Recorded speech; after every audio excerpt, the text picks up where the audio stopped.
तू ये तिला सोडून, मी थांबतोय. चला चला चला.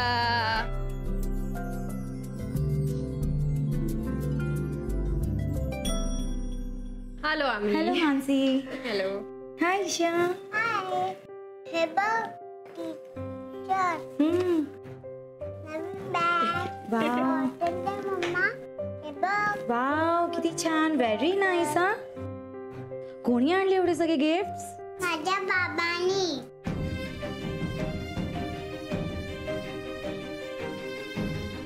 अरे वा व्हेरी नाईस. जा खेळ जरूर.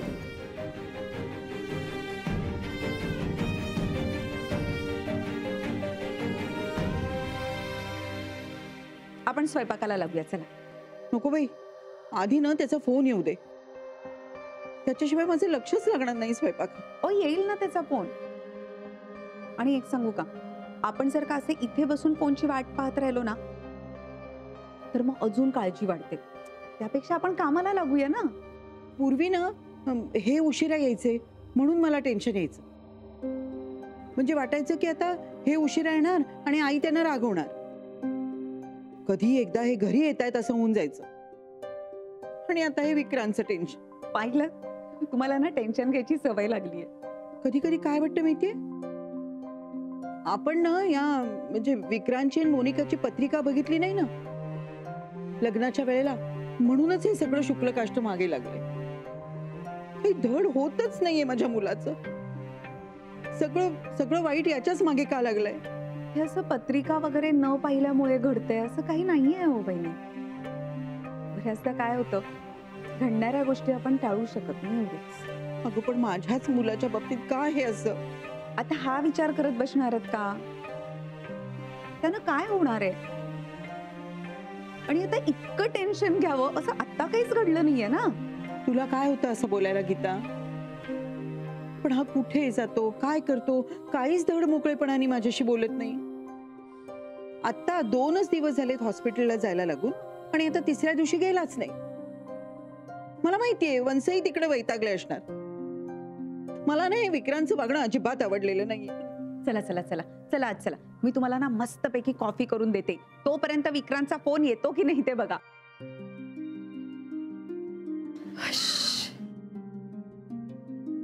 काय झालं? विक्रांत, जितक्या लवकर शक्य होईल ना तितक्या लवकर इथून निघूया आपण. अगं पण काय झालं इतकं? ईशा सगळ्यांना नव्या वस्तू दाखवत होती. टीचरने विचारलं की कोणी दिल्या. तिने जेव्हा बाबांनी दिले तसं सांगितलं ना, तेव्हा जो लुक टीचरने मला दिला, मला कुठे बघू असं झालं रे.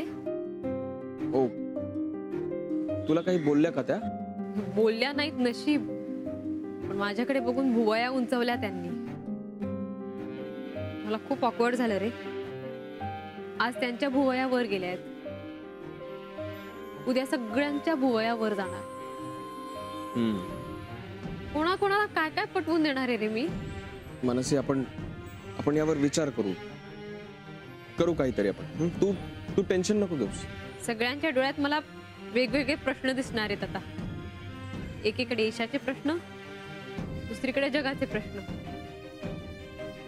मला खूप टेन्शन येत आहे विक्रांत. हो, खरं तर मलाही टेन्शन आलंय, पण आपल्याला या सगळ्याचा त्रास होणारच. आणि तुला माहितीये सगळ्यात जास्त टेन्शन कुठल्या गोष्टीचं आहे? ईशाला हे सगळं करण्याचं. जेव्हा ईशाला हे सगळं कळेल, ती काय विचार करेल रे आपल्याबद्दल? काय वाटेल तिला? बापरे, विचार सुद्धा करवत नाहीये मला.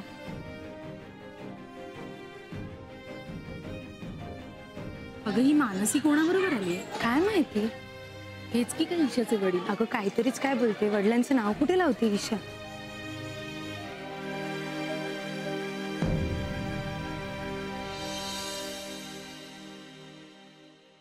हा ओके ओके, मी पाहते. मॅडम, मिसेस राजेंना खूप पेन होते. हो, पण त्यांचे रिपोर्ट्स सगळे नॉर्मल आहेत. मी आत्ताच पाहिले. काय करूया मग? विक्रांतला फोन लागला? नाही, सारिका प्रयत्न करते. हॅलो सारिका, जरा आत ये बघू. त्यांना 1 महिन्यानंतर ती तारीख दिली होती. या आय नो दॅट. मग सरांशी कॉन्टॅक्ट नाही झाला अजून. एक तर त्यांचा फोन लागत नाहीये, नाही तर मग ते फोन उचलत तरी नाहीये. मी ट्राय कर. हा गेला कुठे आणि कधी येणार आहे? खरं तर त्यांनी ना युजल टायमिंग वरती यायला हवं होतं. तुम्ही एकदा फोन करून पहा ना. हो, मी त्यालाच ट्राय करते. मॅडम, राजेंची केस तर खरं नॉर्मल होती, पण अचानक पेन सुरू झालंय. एक्झॅक्टली. आणि आज कधी नव्हे ते मी देखील कन्फ्युज झालेले. मला देखील विक्रांतच्या नाडी परीक्षेचा आधार घ्यायची गरज वाटायला लागलेली. नाही म्हणजे त्यावरून पुढच्या उपचारांची दिशा तरी काहीतरी ठरवता आली असती ना. मॅडम, ते येईपर्यंत काय करूया? त्यांना खूप पेन होतंय. हो, पण ते होईल थोड्या वेळाने कमी, असा माझा अंदाज आहे. दिस फॉल्स लेबर पेन आहे. आधी आपण त्यांना पाहूया. चल.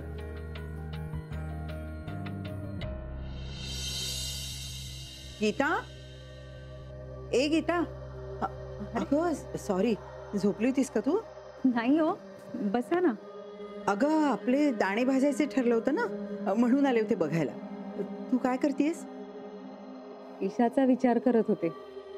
किती गोड मुलगी आहे ग ती. ती आली ना की कसा वेळ जातो काही कळत नाही. हो ना, पण तिचं कसं होणार पुढे? का ग, असं का वाटतं तुला? तिनं अथर्व आणि आर्यनला विचारत होती की मोंजोबा तुमचे बाबा आहेत का म्हणून. म्हणजे बघा ना वहिनी, की आपल्या मुलांना त्यांचे बाबा माहित आहेत किंवा ते त्यांच्या समोर असतात. ईशाला काय वाटत असेल तिच्या माहित नसलेल्या बाबांबद्दल? हो, खरंच ग. म्हणजे उद्या 6 महिन्यांनी किंवा वर्षभरानं किंवा कधीतरी एखादी व्यक्ती तिच्या समोर येईल आणि तिला म्हणेल की मी तुझे बाबा आहे, आणि तिने ते मान्य करायचं. नाही म्हणजे आत्ताही तिला हा प्रश्न पडतच असणार की आपले बाबा कोण, ह्याचाच विचार करत होते. तिचा निरागस चेहरा असा डोळ्यासमोर आला ना की मन भरून येतो. तिला का नाही मिळाले असे नॉर्मल आई वडील? तिला का कठीण प्रसंगांना सामोरं जावं लागणार पुढे जाऊन? खरं सांगू का, तिला आत्ताही सगळं कळत असणार. नाही म्हणजे अथर्वचे आई बाबा दोघही आहेत. आपल्या घरात फक्त आपण आणि मम्मा. तिलाही प्रश्न पडतच असणार की आपले बाबा कोण. कळेल किंवा कळत असणार म्हणून तर तिनं विचारलं ना की मोंजोबा तुमचे बाबा आहेत का म्हणून. बिचारी ईशा. पण आपण काय करणार ग? ह्याच विचारांनी मला त्रास होतो. पण एक सांगू का गीता, नाही म्हणजे आपण असं ठरवायचं की आपण नेहमी तिच्या पाठीशी उभं राहायचं, तिला खंबीरपणे मदत करायची.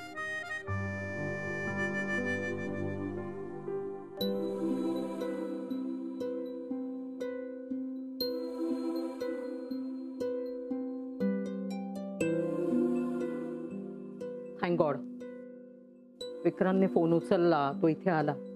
आता मला जरा रिलीफ वाटतं. मॅडम, तुमच्यासाठी कॉफी. सकाळपासून एवढा स्ट्रेस झालाय, तुम्हाला याची गरज आहे. शुअर. खरं सांगू का, आता माझं सगळं लक्ष विक्रांत येऊन मला काय सांगतोय याकडेच लागलेलं आहे. मॅडम, कॉफी पिताना तरी हा विषय बाजूला ठेवा 5 मिनिटं. आत्या, इमिडिएटली सिझेरियन करावं लागेल.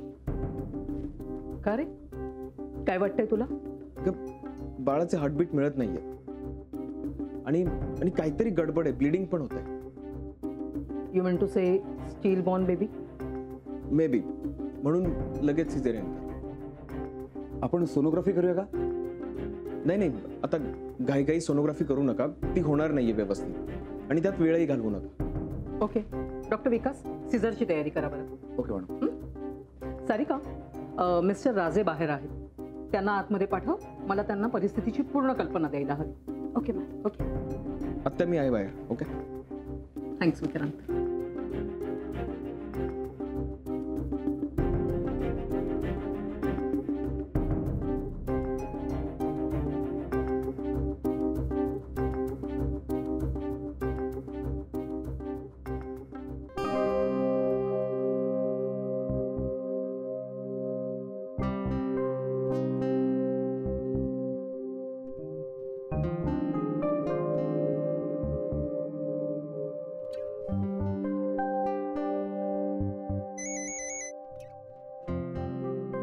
हॅलो. हॅलो मानसी, हा बोल विक्रांत. ईशाला कधी पिक करायचंय? 6 वाजता. तू जातोयस का? हो 6 वाजता. कठीण आहे का जरा, कारण एक क्रिटिकल केस आली आहे इथे हो ओके. आणि आत्ताच सर्जरी करते. सो मला इथे थांबावं लागेल. खूप टेन्शन आहे इकडे. ए इट्स ओके, राहू दे. I manage. बघते मी काय करायचं. नाही मी जातो तिला आणायला, पण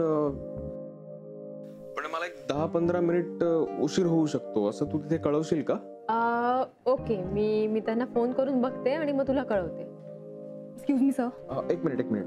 हा बोल सारिका, काय झालं? सर एक चांगली बातमी आहे. नाव नो टेन्शन. बाळ जिवंत आहे. मिसेस राजेंना मुलगा झालाय. Thank God. आणि वजन थोडं कमी आहे, पण काळजी करण्याची काही गरज नाहीये. Good, very good. काय रे, काय झालं? मी तुला नंतर सांगेन सगळं एकत्रच. ओके. आणि हा, तू आता तिकडे काही कळवू नकोस. मी जाईन ईशाला घ्यायला. Okay okay, bye bye. चल.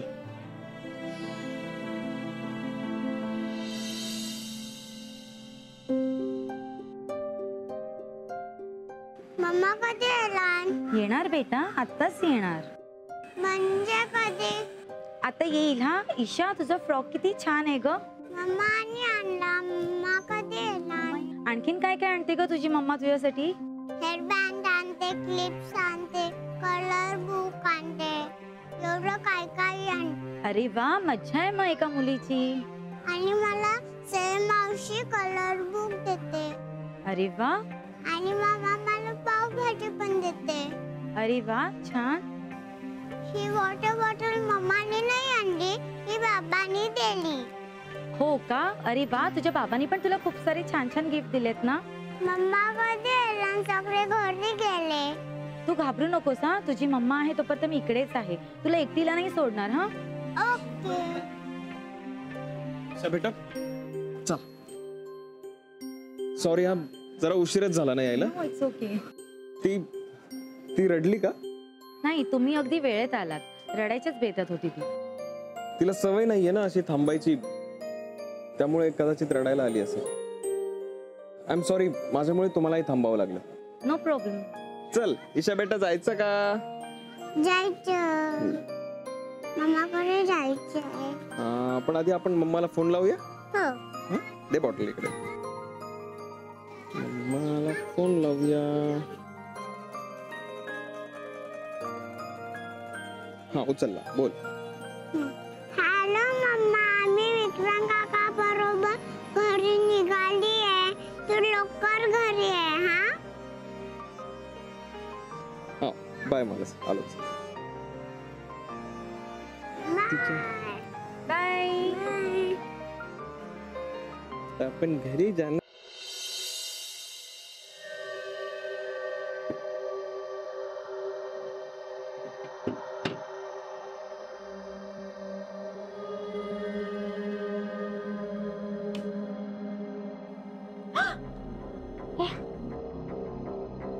बापरे, दचकले ग मी.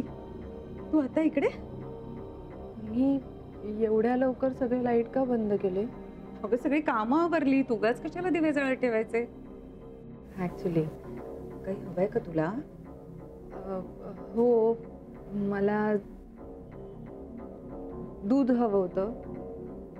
ऍसिडिटी सारखं वाटतंय, जळजळ होतीये पोटात, म्हणून दूध मी देते. मी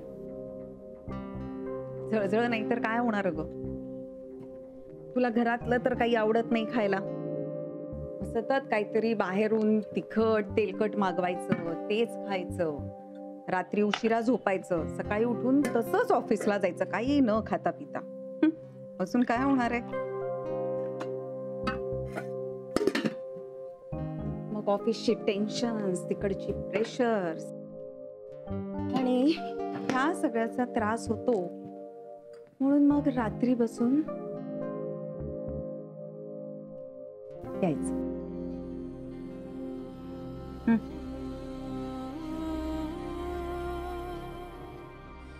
मोनिका, आपल्या लाईफस्टाईलचा आपण विचार करायला हवा. त्या दिवशी तुझ्या एकटेपणाबद्दल बोललीस तू. मला वाईट वाटलं ग, खरंच मनापासून वाईट वाटलं. पण मग मी नंतर विचार केला की हे सगळं तूच ओढावून घेतलंयस ना. असा असतो का ग संसार?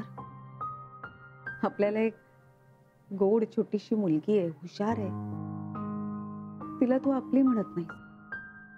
आणि विक्रांत, ज्याचा तिच्याशी काहीही संबंध नाहीये, त्याचा जीव तिच्यासाठी तुटतो. म्हणजे विक्रांतला कशाचं डिप्रेशन आलं माहितीये? म्हणजे निर्मला वंच सांगत होत्या, त्या असं म्हणाल्यात की विक्रांतला ईशाची जबाबदारी घ्यायची होती, पण तू मोडत घातलंस आणि आम्ही घरातल्याने सपोर्ट नाही केला. त्यात मानसी तिला घेऊन दिल्लीला गेली. मग एका अर्थी बरंच झालं ना. मानसीने ईशाची जबाबदारी घेतली, सो विक्रांतने तर खुश व्हायला हवं. सगळेजण तुझ्यासारखा विचार करत नाही ना मोनिका. तू खुश झालीस, पण ईशाची जबाबदारी आपण घेऊ शकलो नाही याची खंत त्याला वाटली आणि विक्रांत डिप्रेस झाला. या सगळ्याचा विचार कर मोनिका.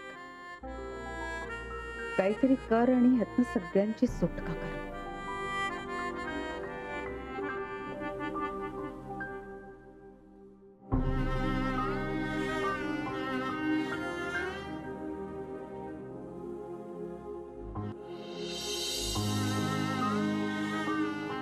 हॅलो बाबा, तू कशी आहेस मी छान आहे.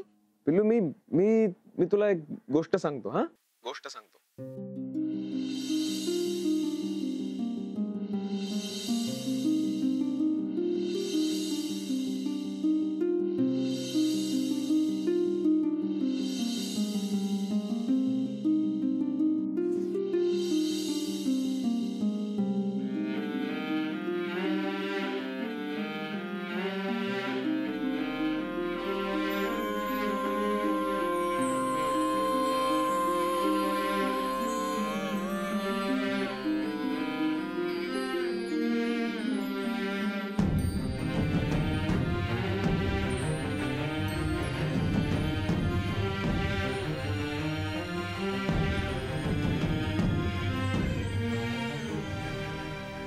ईशाला गोष्ट सांगत होतास ना?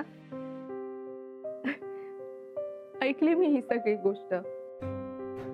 छान होती, मला सुद्धा आवडली. किती हरवून गेला होतास रे तू गोष्ट सांगताना.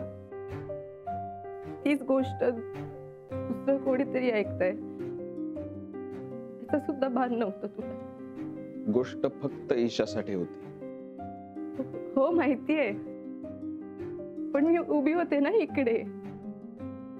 ऐकली मी ही गोष्ट, छान होती खरंच, मला खूप आवडली. मग ईशाला आवडली का गोष्ट? का विचारतेस तू? हा, काय संबंध आहे तुझा? सांग. विक्रांत, मी काय काय बोलणार आहेस? काय आहे तुझ्याकडे बोलायला? आहे मोनिका, तू जगातली एक नंबरची स्वार्थी बाई आहेस, जिला फक्त आपलं आयुष्य एवढंच पडलंय, ते ऐशो आरामात कसं जगता येईल बस एवढंच. तू का विचारलंस मला ईशाला गोष्ट आवडली की नाही? हा, तुला काही फरक पडतो? ती हसते किरडते याने काही फरक पडतो तुला? बोल ना. तुला फक्त पैशांमध्ये इंटरेस्ट आणि स्वतःला सगळ्या सुख सुविधा मिळतायत की नाही एवढंच, बाकी काही नाही. तू उगाचच खरंच ईशाची काळजी करतेस असं मला दाखवू नकोस. आता जे काही बोलत होते ना ते फार मनापासून बोलत होते, पण तू समजून घेत नाहीयेस. ऍक्च्युली तू समजून घ्यावंस अशी सुद्धा इच्छा नाहीये माझी. It's okay. विक्रांत, तू इतक्या टोकाला गेलायस ना की मी तुझ्याकडे एखादी संधी मागणं तर चूक आहेच, पण तू मला एखादी संधी द्यावी अशी मी अपेक्षा करणंही फार चुकीचं आहे.